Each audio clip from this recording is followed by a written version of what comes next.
Welcome to my Views and News complete situation report from Sudan for you, where rapid support forces are now trying to encircle armored core military base of Sudanese army in Jabra North.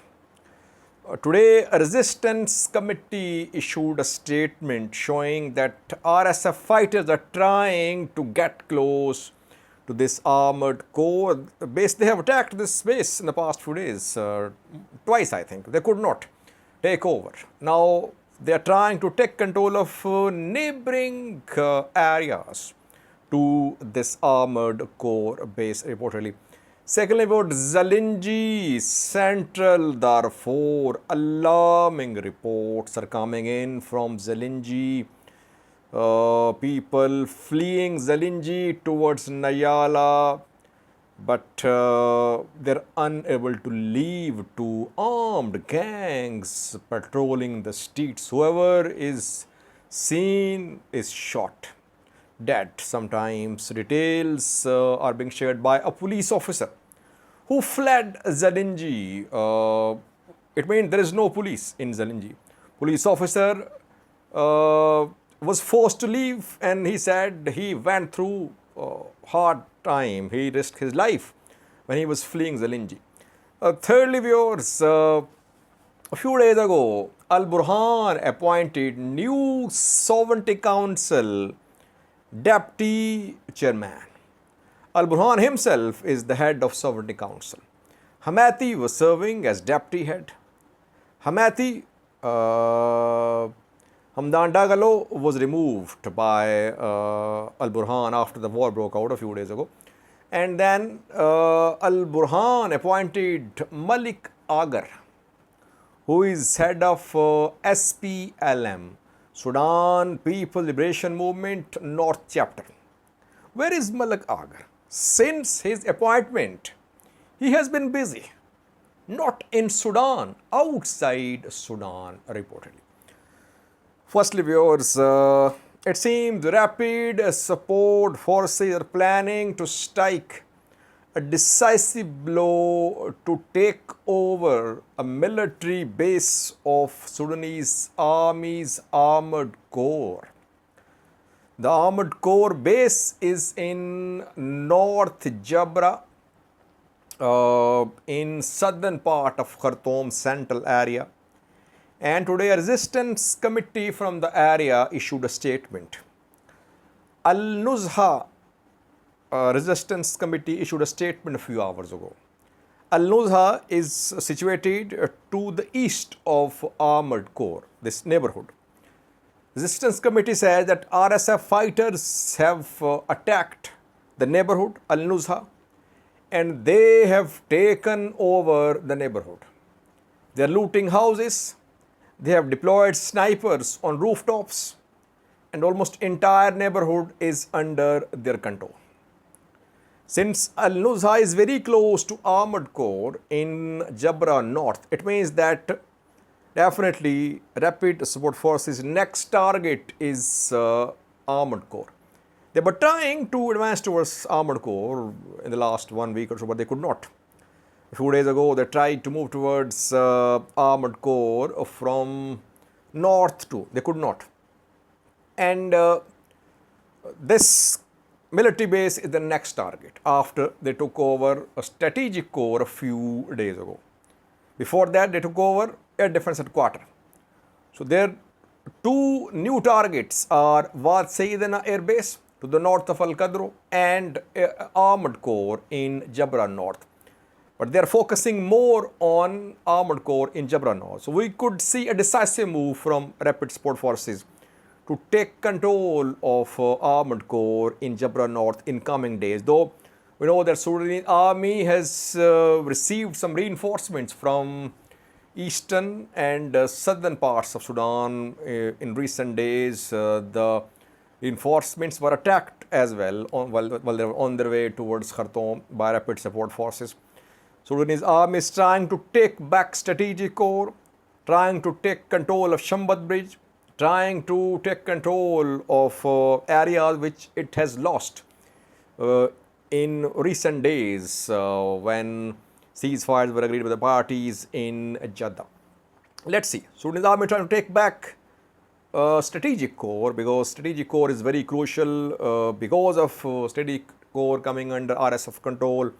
Sudanese army is under pressure in General Command Headquarters in Khartoum and in Al Muhandasin military base. So they are trying, Sudanese army trying to take back strategic core, while rapid support was trying to move towards armored core in Jabra North reportedly. Secondly, viewers, Zalingei, Central Darfur, alarming developments there. Around 2 weeks ago, heavy fighting erupted there, and the fighting there was not widely covered by international media. Now things are gradually coming out. I've been trying to keep you updated, viewers. In Zalingei, no water, no electricity, no telecom services, no police, no aid organizations. Zalingei is cut off from the world. A police officer managed to escape Zalingei, and he has shared details of what is happening there. He says that people are trying to flee Zalingei towards Nyala. From Zalingei you can reach Nyala, or you can move towards Al Janina, Darfur. Al Janina is already very risky because we have seen fighting there in Al Janina. Al Janina is destroyed too. So people can only move towards Nyala. Zalingei to Nyala by road travel ticket price has gone up manifold. People are unable to buy tickets to travel by road. Armed gangs are patrolling the streets of Zalingei. They shoot at those who try to escape. People are cooking leaves. Leaves are being used as meals by the people in Zalingei. Alarming. Aid organizations are not there in Zalingei. Aid houses, warehouses looted.